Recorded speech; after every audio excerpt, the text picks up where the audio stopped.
नमस्कार, स्वागत है आप सभी का आज की खबर में। आपके साथ मैं हूं दीक्षा कोहली। देश दुनिया की तमाम खबरों पर डालेंगे नजर, लेकिन शुरुआत हेडलाइंस के साथ। दंड प्रक्रिया शिनाख्त विधेयक लोकसभा से चर्चा के बाद पारित। गृह मंत्री अमित शाह ने कहा, न्याय और मानवाधिकार की रक्षा के लिए जांच एजेंसियों को सबल बनाना जरूरी। विपक्ष ने बिल को बताया मौलिक अधिकारों का उल्लंघन। असम, केरल, नागालैंड के 6 नए नवनिर्वाचित सदस्यों ने ली राज्यसभा की सदस्यता की शपथ। गतिरोध की भेंट चढ़ा शून्यकाल और प्रश्नकाल। सदन की कार्यवाही कल तक के लिए स्थगित। करीब 2 साल बाद देश में कोरोना के दैनिक मामले 1000 से कम, सक्रिय मामले घटकर 13,000 से नीचे। कोविड संक्रमण से होने वाली मौतों पर भी कमी देखी गई। श्रीलंका के राष्ट्रपति गोटबाया राजपक्षे ने 4 मंत्रियों को दिलाई शपथ। विपक्षी दलों को भी सरकार में शामिल होने का आमंत्रण। बढ़ते आर्थिक संकट के बीच केंद्रीय बैंक के गवर्नर का इस्तीफा। पाकिस्तान के सियासी संकट पर सुप्रीम कोर्ट में कल फिर सुनवाई। इमरान खान ने कार्यवाहक प्रधानमंत्री के लिए पूर्व जज गुलजार अहमद के नाम का किया प्रस्ताव। विपक्ष का इमरान खान पर सिविल मार्शल लॉ लगाने का आरोप।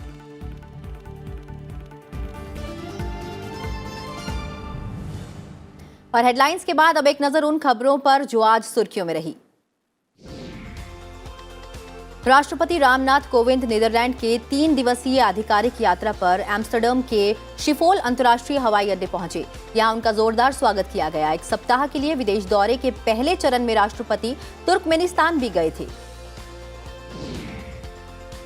असम, केरल और नागालैंड से राज्यसभा के लिए नवनिर्वाचित 6 सदस्यों ने आज उच्च सदन के सदस्य के रूप में शपथ ग्रहण की। शपथ ग्रहण करने वालों में असम से बीजेपी के Pabitra Margherita, United People's Party Liberal के रवंगरवा नारजारी, केरल से कांग्रेस की जेबी माथेर हिशम, सीपीआई के संतोष कुमार और सीपीएम के ए रहीम शामिल थे। इनके अलावा नागालैंड से बीजेपी की एस फांगनॉन कोनियन भी उच्च सदन की सदस्यता की शपथ ग्रहण की। लोकसभा अध्यक्ष ओम बिरला ने भारत की स्वतंत्रता के 75 स्वर्णिम वर्ष पूरे होने पर मनाए जा रहे आजादी के अमृत महोत्सव के तहत संसद भवन की लाइब्रेरी बिल्डिंग में भारत का स्वतंत्रता संग्राम प्रदर्शनी का शुभारंभ किया। शिक्षा मंत्रालय की तरफ से आयोजित प्रदर्शनी में 1757 से 1947 तक के स्वतंत्रता संग्राम को प्रदर्शित किया गया है। अरुणाचल प्रदेश के विधानसभा अध्यक्ष पसंगडी सोना ने संसद भवन में लोकसभा अध्यक्ष ओम बिरला से मुलाकात की। इस दौरान दोनों नेताओं ने प्रभावी शासन और लोगों के कल्याण को सुनिश्चित करने के लिए जवाबदेही के साधन के रूप में विधायिका को मजबूत करने से संबंधित कई मुद्दों पर चर्चा की। दाऊद इब्राहिम मनी लॉन्ड्रिंग मामले में विशेष पीएमएलए अदालत ने महाराष्ट्र के मंत्री नवाब मलिक की न्यायिक हिरासत को 18 अप्रैल तक के लिए बढ़ा दिया है। हालांकि कोर्ट ने राहत देते हुए घर का खाना और दवाइयों के लिए इजाजत दी है। नवाब मलिक को ईडी ने 23 फरवरी को गिरफ्तार किया था। जम्मू कश्मीर के श्रीनगर के लाल चौक के मैसूमा में हुए आतंकी हमले में सीआरपीएफ के 2 जवान घायल हो गए हैं। इस हमले के बाद तलाशी अभियान तेज कर दिया गया है।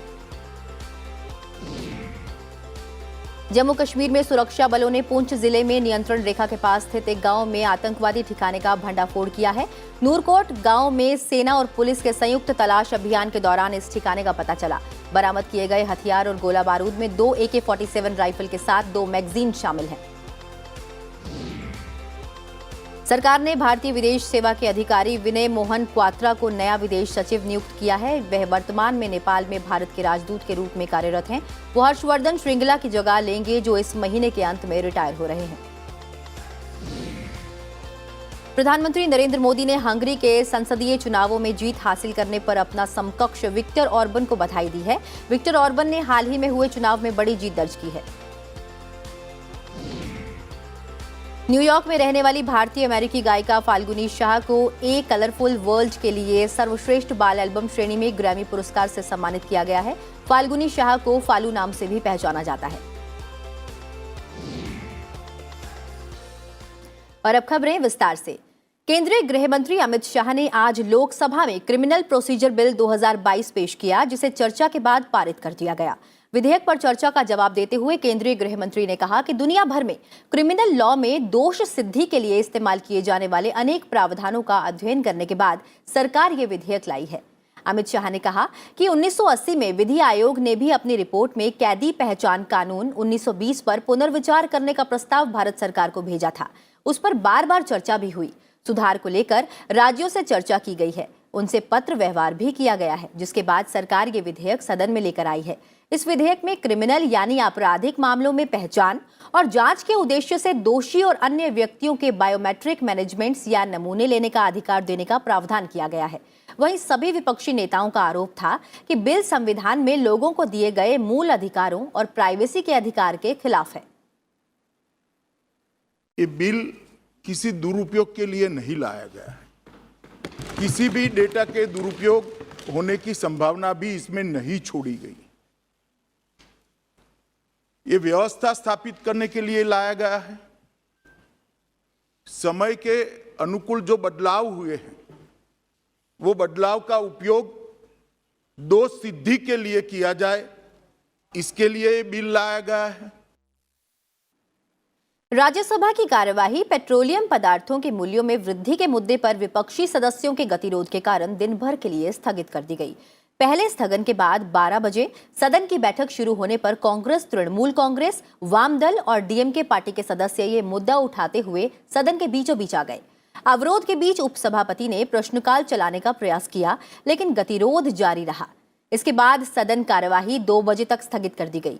2 बजे कार्यवाही शुरू होने पर भी विपक्षी सदस्यों का गतिरोध जारी रहा, जिस वजह से सदन की कार्यवाही दिन भर के लिए स्थगित कर दी गई। House stands adjourned to meet at 1100 hours on Tuesday, the 5th April 2022. वहीं राज्यसभा में गतिरोध को लेकर सरकार ने नाराजगी जताई है। केंद्रीय मंत्री भूपेंद्र यादव ने कहा है कि आज सदन में बहुत विचित्र और दुर्भाग्यपूर्ण स्थिति रही है कि पॉइंट ऑफ ऑर्डर पर डीएमके और टीएमसी नेता बोलने लगे तो विपक्षी सदस्यों ने उन्हें सुना, लेकिन जब पूर्व प्रधानमंत्री देवगौड़ा ने विषय बिंदु रखना चाहा तो सदन में व्यवधान डाला गया। उन्होंने कहा कि वरिष्ठ नेताओं को सुनने की संसदीय परंपरा को आगे बढ़ाना चाहिए। विपक्ष के सदस्यों ने जिस प्रकार से पूर्व प्रधानमंत्री के बोलने पर आचरण किया, उन्हें इस पर खेद व्यक्त करना चाहिए। स्वयं बोलना चाहा तो अपने सदस्यों को चुप करा, लेकिन जब पूर्व प्रधानमंत्री देवगौड़ा जी जैसे वरिष्ठ नेता, जिनका भारतीय राजनीति में बहुत सम्मान है, जब उन्होंने विषय बिंदु रखना चाहा तो शोर शराबा करना शुरू किया। हमारा यह मानना है कि वरिष्ठ नेताओं को सुनने की, वरिष्ठ नेताओं के विषयों को सम्मान देने की संसदीय परंपरा को आगे बढ़ाना चाहिए। गरीबों के मुद्दे जब हम वहाँ पर रखते हैं, कॉमन मैन के मुद्दे रखते हैं और उस पर चर्चा हम जब चाहते हैं तो वो लेबर की बात करते हैं या फॉर्मर प्राइम मिनिस्टर के आड़ में इनको छुपाना चाहते हैं। देश में 715 दिनों में पहली बार कोविड-19 के 1000 से भी कम नए मामले दर्ज किए गए हैं। 18 अप्रैल 2020 के बाद से पहली बार एक दिन में 1000 से कम केस दर्ज किए गए हैं। दैनिक मौतें आज 10 से भी कम रही। भारत में दैनिक नए मामलों की संख्या आज 913 दर्ज हुई है। सक्रिय केस की संख्या 13,000 से भी नीचे पहुंच गई है। उपचाराधीन मरीजों की संख्या संक्रमण के कुल मामलों का 0.03% है, जबकि कोविड-19 से स्वस्थ होने की राष्ट्रीय दर 98.76% है। वहीं देश में कोविड-19 टीकाकरण 184 करोड़ 70 लाख से अधिक हो गया है। वहीं 12 से 14 वर्ष आयु वर्ग के बच्चों को 1 करोड़ 86 लाख से अधिक वैक्सीन के टीके दिए जा चुके हैं। और फिलहाल समय ब्रेक का है। ब्रेक के बाद समाचार राज्यवार, साथ ही होगा श्रीलंका में गंभीर आर्थिक और राजनीतिक संकट का ताजा तरीन अपडेट। आप बने रहिए संसद टीवी के साथ।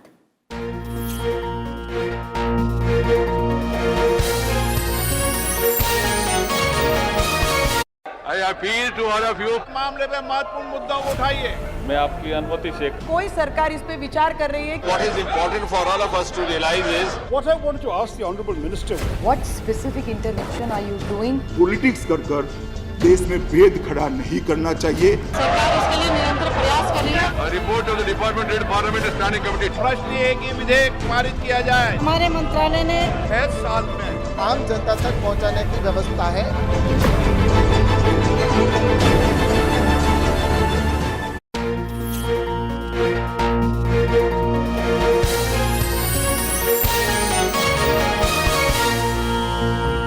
ब्रेक के बाद एक बार फिर आप सभी का स्वागत है। आज की खबर में बढ़ते हैं आगे और बात करते हैं राज्यों से जुड़ी हुई खबरों की।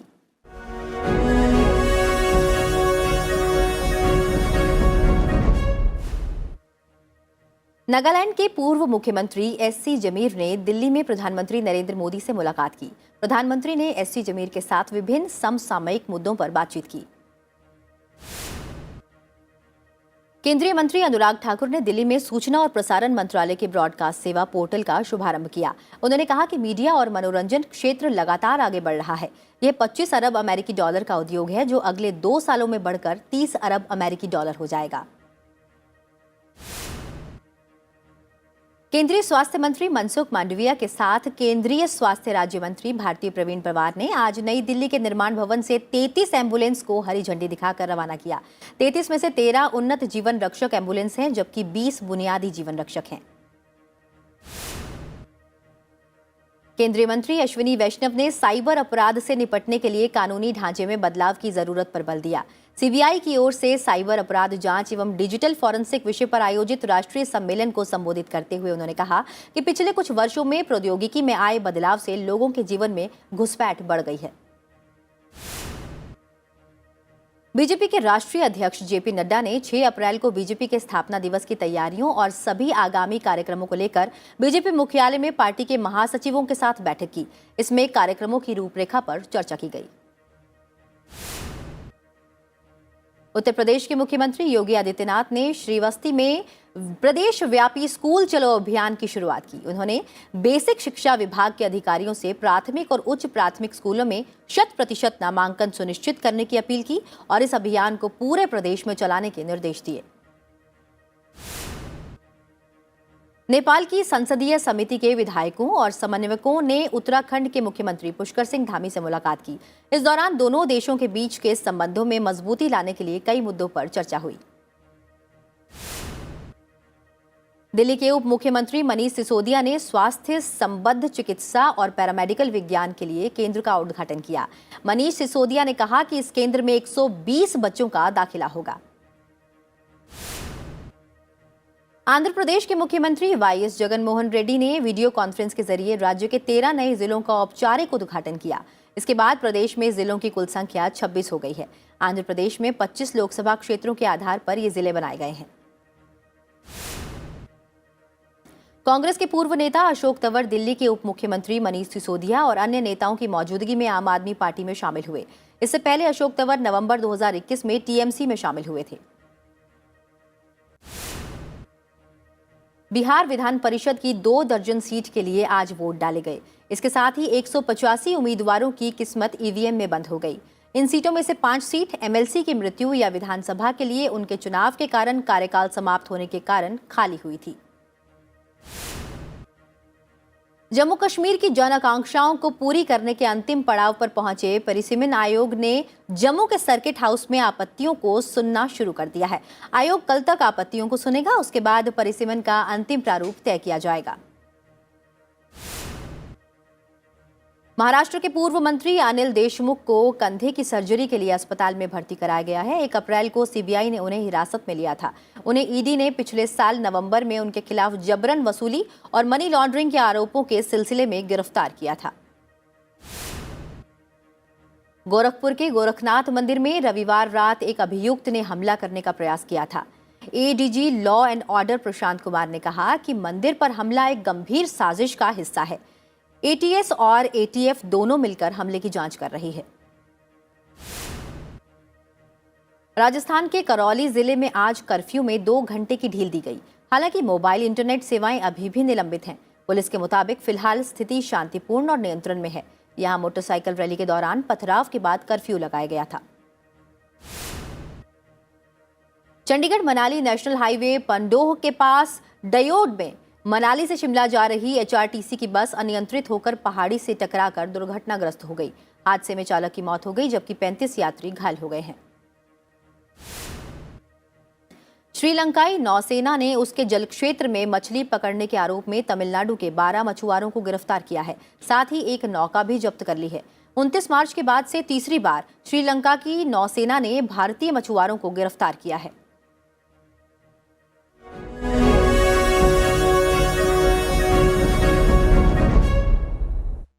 अब बढ़ते हैं आगे और नजर डालते हैं कुछ और अन्य खबरों पर। श्रीलंका में गंभीर आर्थिक और राजनीतिक संकट के बीच कैबिनेट के सामूहिक रूप से इस्तीफे के बाद आज 4 मंत्रियों को शपथ दिलाई गई। इस बीच श्रीलंका के राष्ट्रपति गोटबाया राजपक्षे ने सभी विपक्षी दलों से एकता मंत्रिमंडल में शामिल होने की अपील की है।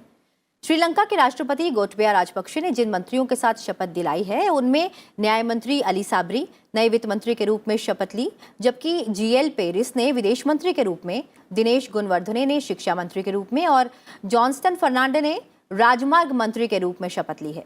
रविवार को देश के सभी 26 मंत्रियों ने अपने पद से इस्तीफा दे दिया था। Appointing the cabinet is up to the president, so president will decide on that. But we have the majority in the parliament, so we will go ahead. We met as the ruling party MPs, and it was a very successful meeting. Sri Lanka के राष्ट्रपति ने सभी विपक्षी दलों को सरकार ने ऐसे वक्त आमंत्रित किया है जब लोगों में देश की आर्थिक स्थिति को संभाल नहीं पाने को लेकर सत्तारूढ़ राजपक्षे परिवार के प्रति बहुत आक्रोश है।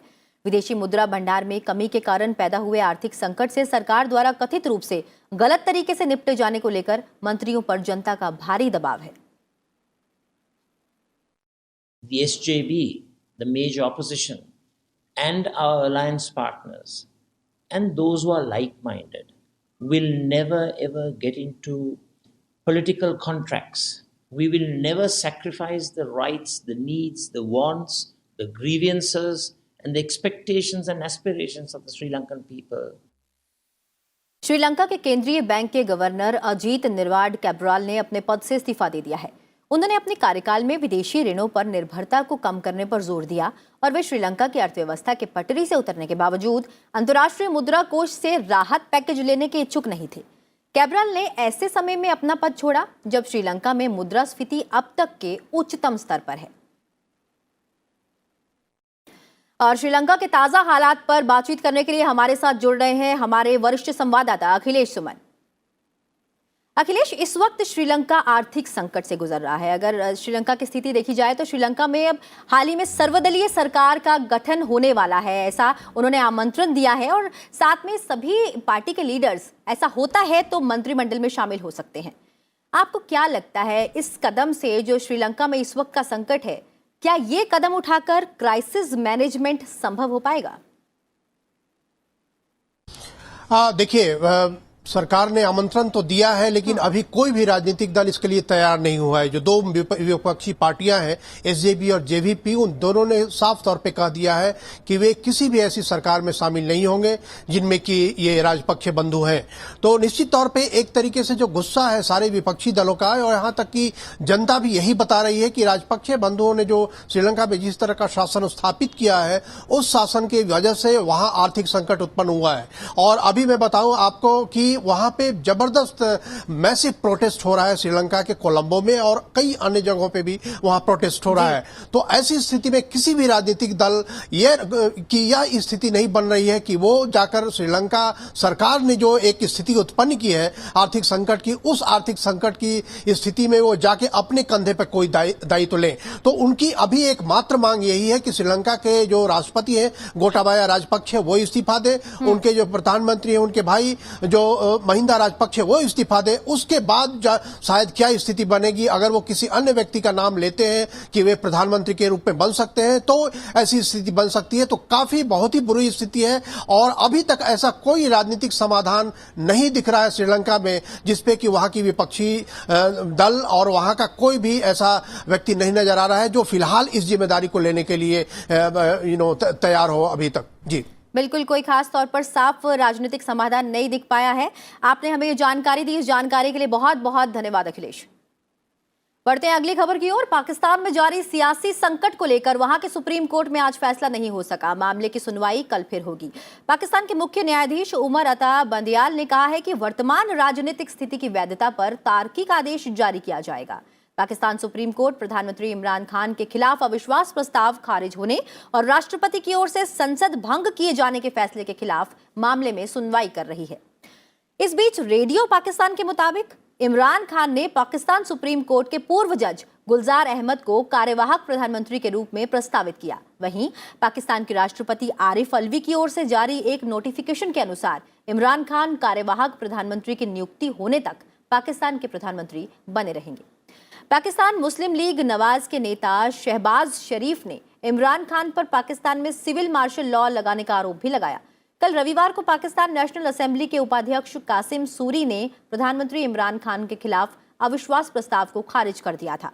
उसके बाद पाकिस्तान के राष्ट्रपति आरिफ अलवी ने देश के प्रधानमंत्री इमरान खान की सिफारिश पर नेशनल असेंबली को भंग कर दिया था। शंघाई में कोरोना वायरस संक्रमण पर लगाम लगाने में संघर्ष कर रहे चीन ने देश भर से 10,000 से अधिक स्वास्थ्य कर्मियों को अपने सबसे बड़े शहर रवाना किया है। इनमें 2,000 से अधिक सैन्य चिकित्सा कर्मी भी शामिल हैं। शंघाई में 2 चरण वाले लॉकडाउन के दूसरे सप्ताह में प्रवेश करने के बीच शहर के 2.5 करोड़ बंदिशों की सामूहिक कोविड-19 जांच जारी है। कर्मचारियों को पृथक रखकर भले ही कई कारखाने और वित्तीय कंपनियां अपना कामकाज जारी रखने में सफल रही हैं, लेकिन लॉकडाउन की अवधि बढ़ने से चीन की आर्थिक राजधानी, नौवहन और विनिर्माण केंद्र पर पड़ने वाले संभावित वित्तीय प्रभावों को लेकर चिंताएं बढ़ गई हैं। सार्स-कोवी-2 वायरस का बेहद संक्रामक स्वरूप है ओमिक्रॉन BA.2 अपनी जीरो कोविड स्थिति बरकरार रखने की चीन की रणनीति की परीक्षा ले रहा है। चीन की रणनीति का मकसद जांच में संक्रमण की पुष्टि के बाद सभी संक्रमितों को पृथक करके वायरस के प्रसार पर लगाम लगाना है, फिर चाहे उनमें लक्षण उभरे हों या नहीं। और अब खबर खेल की दुनिया से जुड़ी हुई। भारतीय हॉकी टीम ने कल भुवनेश्वर में FIH प्रो लीग के डबल हेडर मुकाबले के दूसरे मैच में इंग्लैंड पर 4-3 से जीत दर्ज की है। भारत के लिए ओलंपिक कांस्य पदक विजेता कप्तान मनप्रीत सिंह और top drag filler Harmanpreet Singh ने गोल किए। वहीं इंग्लैंड के लिए लियाम सैनफोर्ड, डेविड कॉन्डन और सैम वॉर्ड ने गोल किया। आज बुलेटिन में फिलहाल इतना ही। चलते चलते आपको छोड़ जाते हैं इंदौर में मेंटल स्क्रैप से बनाए गए आकर्षक वस्तुओं की तस्वीरों के साथ। फिलहाल मुझे दीजिए इजाजत और बने रहिए संसद टीवी के साथ। नमस्कार।